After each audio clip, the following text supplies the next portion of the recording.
Hi எல்லாரும் எப்படி இருக்கீங்க? இன்றைக்கி நம்மளுடைய ரெசிபி கடுகு சட்னி. இது ரொம்பவே ஹெல்த்திங்க. டேஸ்ட் வந்து சூப்பராக இருக்கும். ட்ரை பண்ணி பாருங்கள். ரொம்ப கம்மியான இன்க்ரீடியன்ட்ஸ் தான் தேவைப்படும். ஒரு கடாய் எடுத்துக்கலாங்க. அதில் ஒரு 3 ஸ்பூன் அளவுக்கு எண்ணெய், 2 ஸ்பூன் கடுகு, 3 ஸ்பூன் உளுந்த பருப்பு சேர்த்துட்டு நல்லா பொரிய விட்டுடலாம். கடுகு ஒழுங்காக பொரியலைன்னா கசக்குங்க.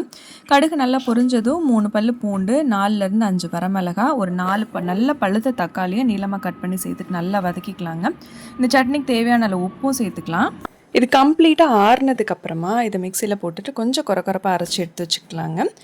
இது தாளிக்கெல்லாம் வேண்டாம், அப்படியே நல்ல சுட சுட இட்லிக்கு வச்சு சாப்பிட்டோன்னா செம்ம டேஸ்ட்டாக இருக்கும். வேணும்னா நீங்கள் லைட்டாக தாளிச்சிக்கோங்க. இதோட ஹெல்த் பெனிஃபிட்ஸ், அதாவது அந்த கடுகோட ஹெல்த் பெனிஃபிட்ஸ் ரொம்பவே ஜாஸ்திங்க.